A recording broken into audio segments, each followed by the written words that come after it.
Hey everyone, today I'm going to show you how to decorate a Minecraft grass block cake. It's easy, there's no fondant, it's just cake and frosting. Hardly any ingredients and hardly any tools. It's so easy and it's perfect for a birthday cake. We're going to go through the ingredients for this cake. So the first thing you need is 2 square chocolate cakes. And I made mine last night so they'd be ready to go. I used 2 10-inch square cake pans from Wilton, and I think I picked those up either at Walmart or Hobby Lobby, one of the two. I used cake mixes. I think I used Betty Crocker chocolate fudge, so make it easy on yourself. You don't need to make a homemade cake unless you just want to. Just mix up a couple cake mixes and you're good to go. And then the next thing you'll need will be chocolate buttercream frosting. And I'll have links to recipes for the frosting in the description below the video.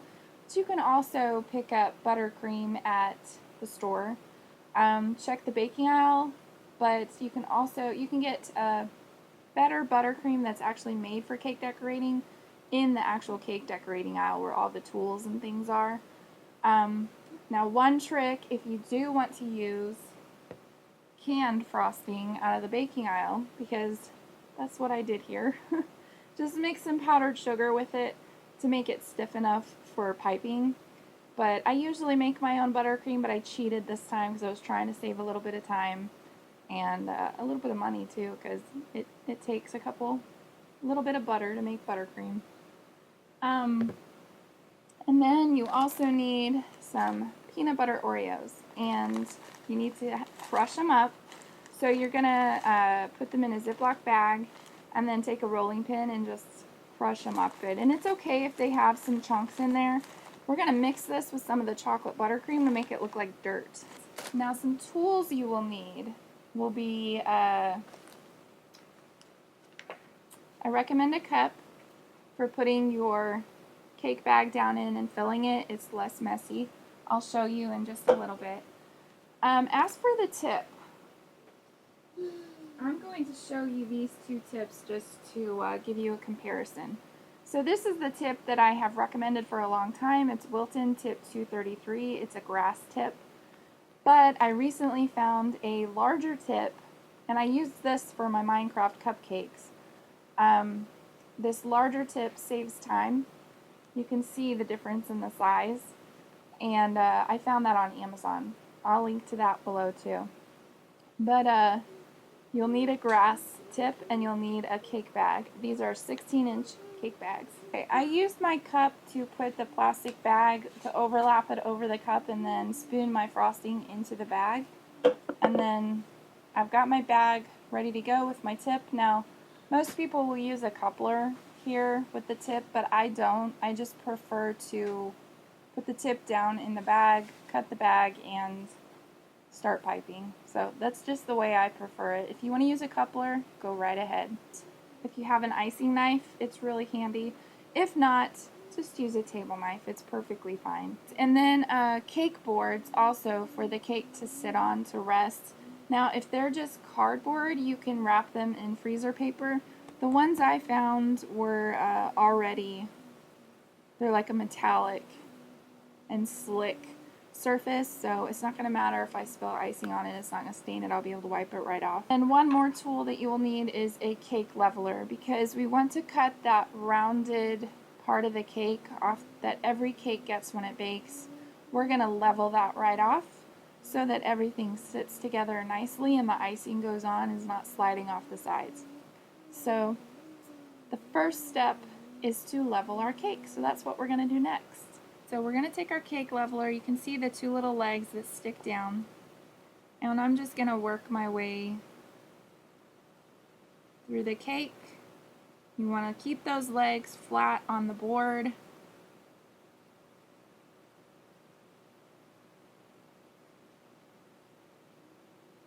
Then you'll pick up that part of the cake that you just cut off, and you should have a flat surface to work with on decorating. Easy peasy. Alright, so your next step, once you have your cakes leveled, is on your bottom layer, we're going to spread some plain chocolate buttercream. So I'm going to go ahead and do that. Now if you want to make this easier to keep your cake from crumbling, I recommend chilling your cakes before you frost them, and that will help to keep your cake from crumbling so much in your frosting, but for the sake of time, you don't have to. Sometimes I just find it easier to just use plain old kitchen tools.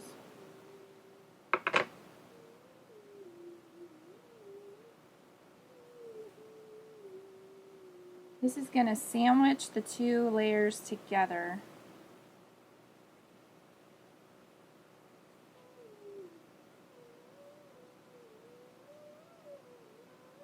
We've got a good layer of frosting. Now we're going to move our top layer over and put that onto this. So we're just going to put this layer on here. That worked pretty good. Make sure it's good and straight, and it looks good to me. I put my chocolate icing into a small mixing bowl, and now I'm going to pour the peanut butter Oreos. Now I've got 12 peanut butter Oreos crushed up. You're just going to mix that up. We want it to look like dirt is what we want. We're going for the texture of dirt with a nice chocolatey flavor.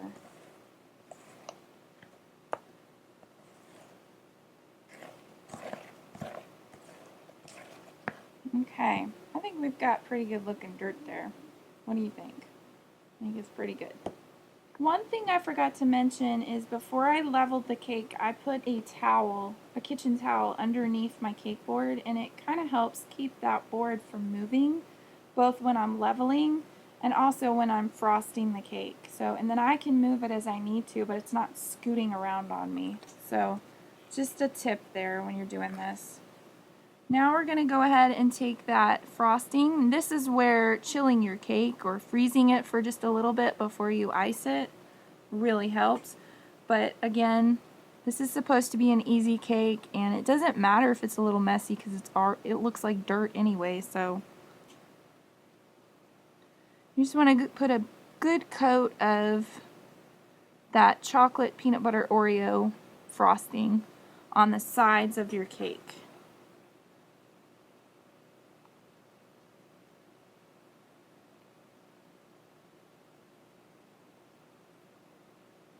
This is looking pretty good. I'm happy with this.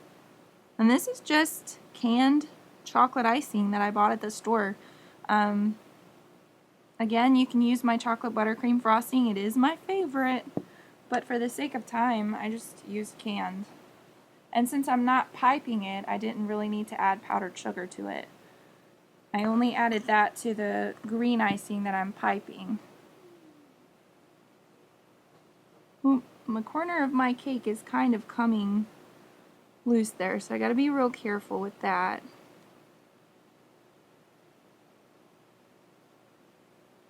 Again, you're not going for perfection.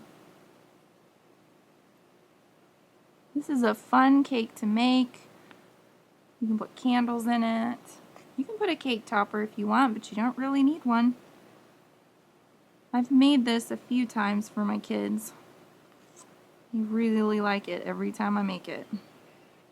Now, if you have a gluten-free child, I happen to be gluten-free, so I will not be eating any of this cake. But you can use a gluten-free cake mix. Most of the icings that I bought were gluten-free, and if you make them homemade, you can definitely make them gluten-free. And then I did read that Oreo has come out with gluten-free Oreos now. Of course, I don't think they have peanut butter, but you can just use regular, or you can just buy the generic brand gluten-free sandwich cookies at the store and mix it in with your frosting. So there are options if you have a gluten allergy in your home. As for dairy, you would probably have to find a frosting that doesn't have dairy. I guess you could use a dairy-free butter. I'm not sure if cake mixes have dairy, so that might be a concern. Now, I buy flour from Authentic Foods. I order it online in big bags, and they have cake mixes, and all of their cake mixes and flours, well, I'm not going to say all, but I believe all of them are gluten and dairy free, so that might be an option as well. And they have really good flours. You want to make sure you get your corners good. The corners can easily be missed. And the bottom too. Get along the bottom of your cake along that board. Of course, you could always come through and kind of pipe along the edge if you wanted to. And then also along this top up here, you want to have it to where you have the dirt up to the grass so that you're not having to go over the sides to cover any cake that wasn't covered with the chocolate.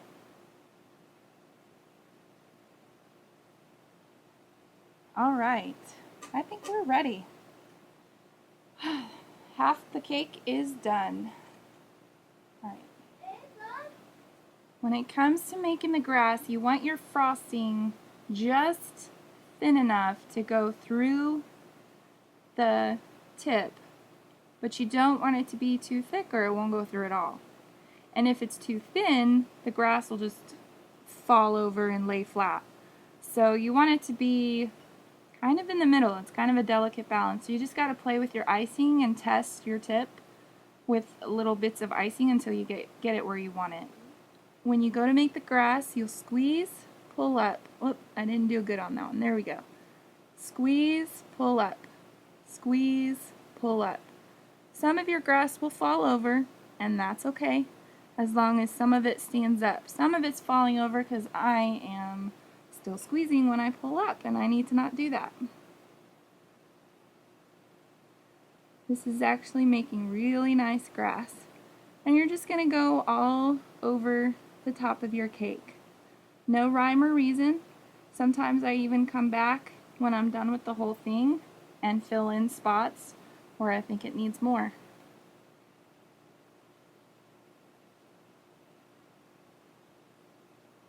You'll probably have to refill your bag as you go with more frosting. That's okay. It's messy but doable.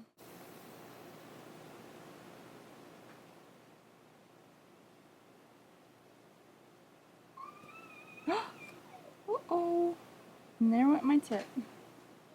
And that is why you should probably use a coupler.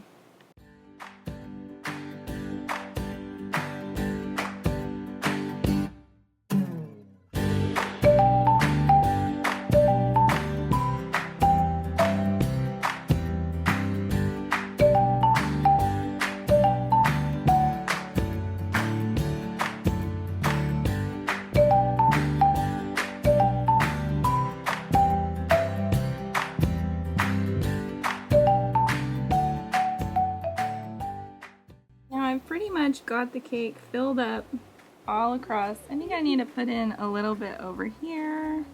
So now it's time to fill in some spots where I think I need a little bit of grass. Just where there's little holes, you can kind of see the cake through. You just might want to go through, and it's a good way to use up your icing too. I am pretty happy with this grass block cake.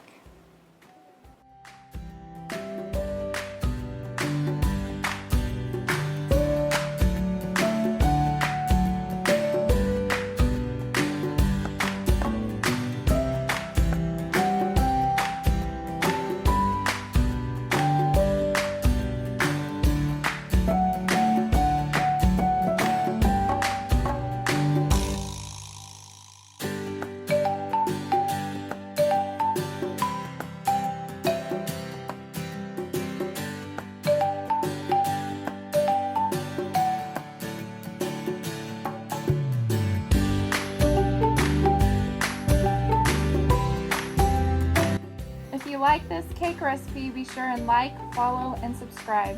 I'll see you guys next time.